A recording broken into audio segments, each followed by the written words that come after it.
खालील जमीन धारण्यानुसार प्रति हेक्टरी 20,000 रुपये याप्रमाणे प्रोत्साहनपर राशी म्हणजे बोनस देण्याचा निर्णय केलेला आहे।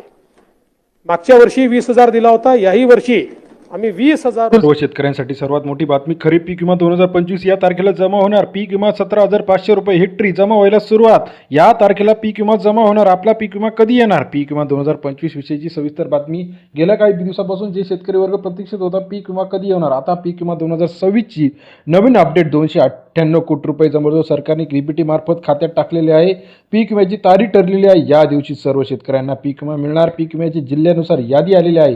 2025 मध्ये मोठ्या प्रमाणात अतिवृष्टी झाली होती। या अतिवृष्टीचं नुकसान सरकारने जाहीर केलेलं आहे आणि पहिली यादी जी काय 295 कोटी रुपये सरकारने डायरेक्ट बेनिफिट ट्रान्सफर या अंतर्गत जाहीर केलेलं आहे।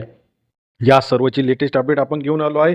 पीक विमा 2025 पीक विमा अजूनही आपल्या खात्यावरती आला आहे का नाही हे कसं चेक करायचं? खरीप रब्बी पीक विमा 2025-26 गेल्या काही दिवसापासून शेतकरी वर्ग प्रतीक्षित होती पीक विमा कधी येणार, पीक विमा कधी येणार।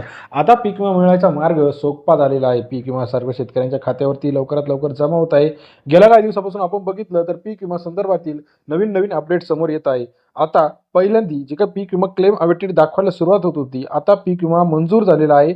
डायरेक्ट बेनिफिट ट्रान्सफर PMFBY प्रधानमंत्री फसल बीमा योजना या संकेतस्थळामार्फत हे पैसे आलेले आहे। याची सविस्तर यादी PMFBY या संकेतस्थळावरती उपलब्ध आहे। आपले पैसे अजूनही आले नसतील तर पैसे कसे चेक करायचे?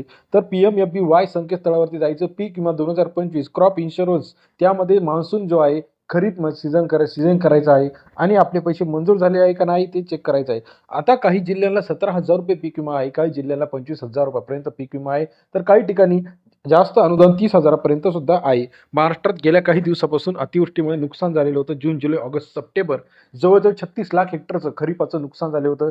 यात सोयाबीन असेल, भुईमुग असेल, तूर असेल, त्याचप्रमाणे कांदा असेल, कापूस असेल, हे सर्व महत्त्वाची पिके होती। आता सरकारने दिलेल्या यादीनुसार 17,000 सर्वात कमी पीक विम्याची अनुदान आहे हेक्टरी प्रमाणे, तर सर्वोत्तम अनुदान 30,000 रुपये। जसं जिल्हा वाईज तुमचं नुकसान आहे त्याप्रमाणे पैसे आलेले आहे।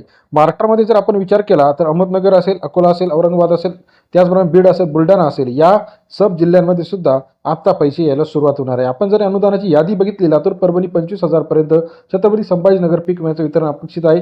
अहिल्यानगर, विदर्भात 50% जास्त, यवतमाळ, बुलढाणा, अमरावती, अकोला, वाशिम ह्या 5 जिल्ह्यांमध्ये मोठ्या प्रमाणात नुकसान झाले। छत्रपती संभाजीनगरमध्ये अजूनही पीक विम्याचं वितरण अपेक्षित आहे। अहिल्यानगरमध्ये मोठ्या प्रमाणात पीक विमा अजूनही येणं अपेक्षित आहे। पीक विमा संदर्भातील अपडेट आपण रोजच्या रोज चॅनलच्या माध्यमातून घेऊन येत असतो। आपणास व्हिडिओ जर आवडत असेल तर लाईक, सबस्क्राईब आणि कमेंट करायला मात्र विसरू नका। चॅनलच्या माध्यमातून पीक विमा संदर्भातील शेतकऱ्यांचे जे काही प्रश्न आहे, गेल्या काही दिवसापासून शेतकऱ्यांची कमेंट येत आहे आमचा पीक विमा आलेला नाही, तर आपण KYC चेक करायचं आहे। KYC मुळे जवळजवळ महाराष्ट्रातील 8 लाख शेतकऱ्यांचा पीक विमा हा पेंडिंग दाखवत आहे। KYC अपडेट केल्यानंतर आपले लगेच पैसे खात्यावरती येणार आहे। पीक विमा संदर्भातील अपडेट असतील, त्याचबरोबर आपले जे काही कापूस बाजारभाव असतील, सोयाबीन बाजारभाव असतील, यांचे अपडेट्स असतील, हे सर्व चॅनलच्या माध्यमातून रोजच्या रोज जाणून घेण्यासाठी चॅनलला लाईक, सबस्क्राईब आणि शेअर करायला मात्र विसरू नका। येत्या काही दिवसामध्ये आपल्याला पीक विमा सर्व शेतकऱ्यांच्या खात्यावरती जमा होणार आहे। व्हिडिओ आवडल्यास लाईक करा। पीक विमा 2025 PMFBY प्रधानमंत्री फसल बीमा योजना अपडेट स्टेटस चेक करण्यासाठी लॉग इन करा, आधार बेस OTP टाका। धन्यवाद मित्रांनो।